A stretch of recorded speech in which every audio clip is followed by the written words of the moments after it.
I did a video a while ago titled, "Is imitation the highest form of flattery?" And I kind of felt like I was onto something there, but I hadn't quite fully looked into the subject matter of what I was talking about. It was kind of like on the periphery of my field of view, but I hadn't quite fully looked into what it was that was going on there, because I was speaking in relation to narcissistic abuse and also CPTSD recovery.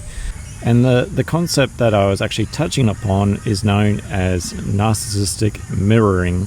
where they mirror you, but not in the normal way that as we as humans, when we grow up, there is mirror neurons within our brain. It's kind of like that motor neuron part of our brain where we learn by observing other people performing an action, or we feel that action within ourselves when someone performs an action or even experiences emotions. They say it can be also the basis of empathy, and it also is not just related to the motor neuron part of our brain or the mirror neuron part of our brain, but it also passes through different aspects of our brain. So the limbic system, this is where EFT starts to target, is the limbic system, the emotional processing part of the brain, and also our fight, flight, freeze part of the brain. Sometimes when we see someone going through something, we can interpret or have that interoception of how we interpret how they feel in relation to ourselves. So that can be seen as a form of empathy. I feel for that person because I'm feeling what I interpret is their experiences. And definitely with narcissism, there's a kind of a lack of empathy, and also a lack of that healthy mirroring that when they were growing up, they may have gotten stuck in a very dysregulated state and not had that healthy role modeling done to them, and they may have become stuck almost like a toddler tantrum type of aspect where if things don't go their way, they really want to get quite upset and have it their way. Because the other thing that the narcissist actually lacks is a sense of self, who they are as a person, what they identify with, their likes, their dislikes, and basically some form of who they are, because who they are has kind of been a voidless state, a state of puzzle piecing together some form of identity, what they want to be seen as. When we look at CPTSD recovery, there is a recovery of one's sense of self, one's sense of self-worth, sense of confidence, sense of value, sense of all these sorts of things that kind of within the abuse process gets torn apart, it gets wounded, it gets hurt, it gets injured, and who we are as people, sometimes our identity gets turned upside down, and it takes a real long time sometimes to actually separate between the abuse that happened to us and who we are as people, because the abuse that happened to us is normally telling us that we're worthless, that we have no value and we're not deserving of things, and that we have no confidence. It's kind of like a disempowering process to someone that might have started out quite empowered, quite confident within themselves. Now, for a narcissist, when it comes to mirroring, the seeing you for your value, your worth, in a data gathering sense, but for them it's kind of like what you experience or what you value is of value to them, and they might use a bit of golden child treatment, they might use a bit of gaslighting, they might use a bit of love bombing to sometimes highlight your qualities, because it's qualities that they wish to possess within themselves. Now, the difference between you gaining that experience, those qualities, is that you've gone through a lot of experiences where you've learnt from your failures, you're not getting too caught up in the failures, you've been able to adapt and have probably good role modeling. The life experiences that you go through is what helps to shape your sense of self. And then we have the narcissist that sort of sees that, I kind of want that because I don't have that within myself. And once again, it becomes like trying to build a foundation upon something that really doesn't have that history, that experience of being able to sustain that. It's kind of like more of an imitation rather than, or a simulation of your experiences without actually having to go through doing all the training or the life experience. They merely want the good stuff, the title, to be seen, to have that grandiosity of being the best. But unfortunately, anything that doesn't have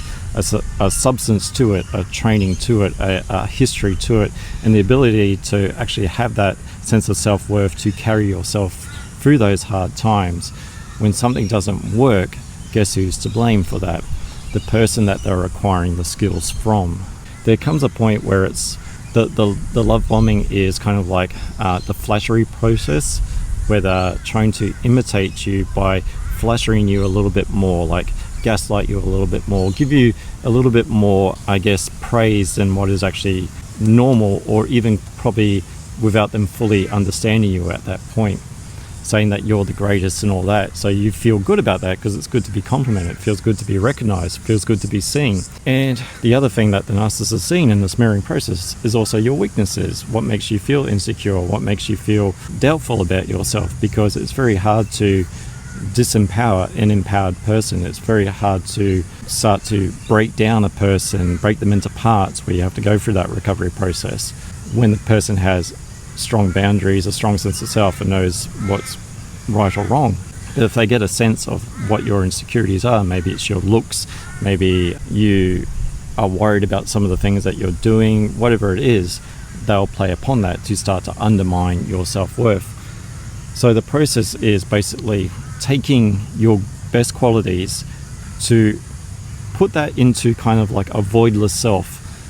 And anything that you're trying to build a foundation where there's a dysregulated self, where there's a self that has no sense of self, is trying to build a foundation upon quicksand, that whatever you put in, whatever you try to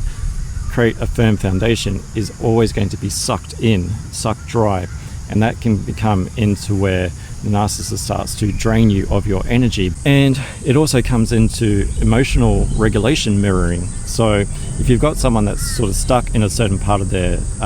life where they're not able to regulate for themselves because they can't actually identify that they may be the issue, that it's not so much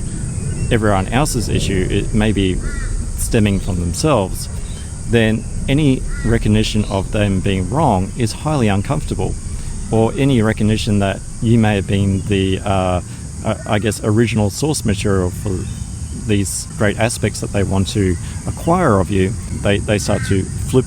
your world upside down and like start to do that crazy making behavior where it's like, oh, you didn't say that, I did that sort of thing. Oh, yeah, you're always going on about that sort of thing. Just let that go. Or like, oh, yeah, you're just jealous because I said this sort of thing. And they'll take of that and deny you of that experience. If you start to hold accountability or start to hold to your own self-worth accountability, where it's like you start to put up your boundaries, anyone that's not had that emotional healthy mirroring of how to go through a difficult situation and have an end point to it, they'll keep that going. And you become the, I guess, in their eyes, healthy source of their emotional dysregulation. For them to actually emotionally regulate themselves, they'll use you as that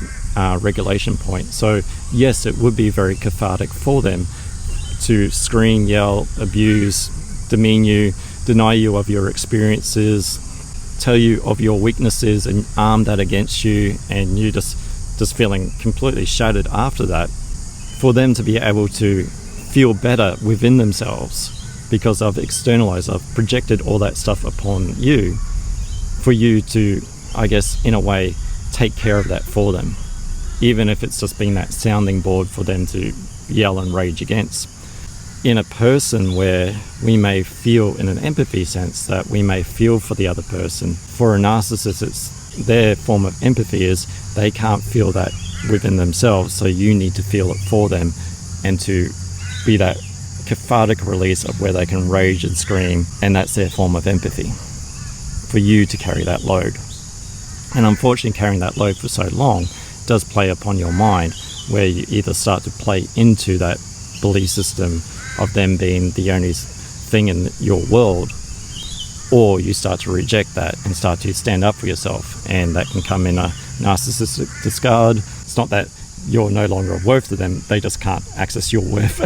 anymore and form that identity where they're trying to mirror who you are as a person, mirror your self-worth as a person by taking that and in exchange giving you their inner world of pain. So this can also come into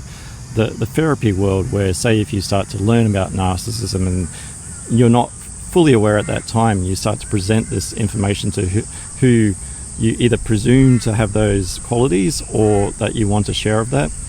they can take of this. So say if there's that walking on eggshells where you're very tentative around their emotions because they can be very volatile, where if you start to share this information, they can go, oh, okay, I'll take this on board, I'll learn from it, and then start to use that in an argument. It's like, well, I have to walk on eggshells around you sort of thing, or you're just like your mother when you're like this sort of thing. And that's very destroying to one's sense of character. When you're hearing these things, it's like, I'm trying to share this with you either in an effort to help so that you don't hurt me anymore, or in an effort of like, I'm going through this process to heal and get better, but that getting better is seen as a threat, because then you're no longer around to actually draw upon those qualities that make them look good in the eyes of others. And them looking good in the eyes of others could be, you might have interests, you might have hobbies, you might have music, things that you like. And there's always a dismissal process, like whenever you share, whether it's new music or whatever sort of thing, or an interest, they'll always probably dismiss it and probably put crap on it and like make you feel bad about it. But then they'll start to acquire it because they can see the value in what you're doing. And then they'll present that to their friends to make them look good in the eyes of others, while also putting you down in the process in the eyes of others. It's like, even though you found this thing, you're not allowed to have it. And the thing with narcissistic mirroring is, it's kind of that thing where two things can't occupy the same space at the same time. If you are shown to have value, then the narcissist can't actually share that value at the same time with you, so they start to devalue you in that process. They want to be seen and you not to be seen. They want to be heard and you not to be heard, even though they're using your source material as a way to build their foundation that will never actually be completely fulfilled within them. Because once again, as I said before, they don't have the history, they don't have that sense of character, that sense of self, that sense of identity to build that foundation on. It's just basically chucking it into the void of worth, and they're trying to find what works for them and not what works for you. So you become that source of supply of your value, of what they're trying to do it. So it's not so much imitation as the highest form of flattery, it's merely that imitating you, the flattering you, and also degrading you for your self-worth. And that's the exchange that you get. It's not a healthy exchange, and it's an exchange that once you start to leave that, it's almost where we have to go to therapy or go to people, healthy people, and start to mirror once again in the healthy sense, what is actually a healthier relationship, what is a healthy engagement, what is a healthy boundary, what is actually healthy anger, what is the healthy form of having our own sense of self and being strong within ourselves, because it's been a disempowering process to tear apart someone to the point where they no longer believe in themselves, to getting it to the point where we do empower and believe within ourselves. This narcissistic mirroring, it's almost like when they look in the mirror, they're seeing what they want to be rather than who they are. And what they want to be is to be seen as this great person, or to be seen as the community leader, or to be seen as all these sorts of things, because it's not the value of what they see in their own eyes, it's the value of what they perceive other people to be seeing as them. Similar to with empathy sort of thing, it's an interoception, it's an interpretation based upon our own past experiences, how we feel empathy towards other people, and we want to help. But for the narcissist, it's the value of what other people see as of them being the great grandiose thing is what gives them the sense of value. But as soon as people don't see them as that, it returns to the actual reality of what is in front of them in the mirror, which is a person that has been probably abused quite a bit and doesn't want to actually address their stuff. And if they do, then yeah, it's probably going to be quite a long process, and probably there's also parts where if the damage is done, it's done sort of thing. So whereas with us, we might look at ourselves in the mirror and probably see the shame that was given to us, that we had to carry, see the blame that we had to carry us, that we don't feel that we're worthy. But there is a part of us that's calling out and saying, hey, no, we are, sort of thing. And through the therapeutic process, whatever it is,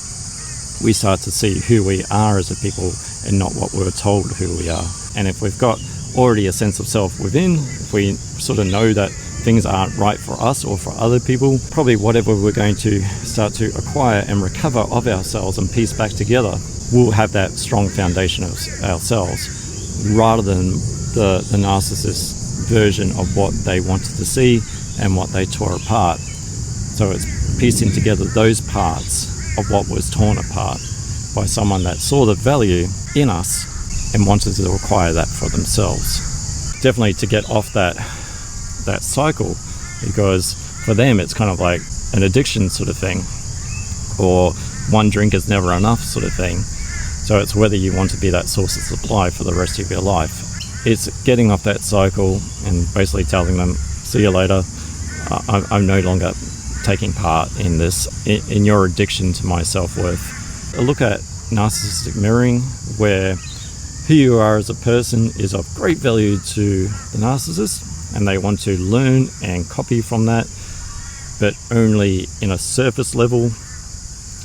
presentation. But once you get behind that, behind closed doors, behind the wall, you sort of see how surface level it is, and behind that surface level is a very dysregulated person. So I'm Dion from Eflowtion Support Services, and I'll catch you in the next video. Bye for now.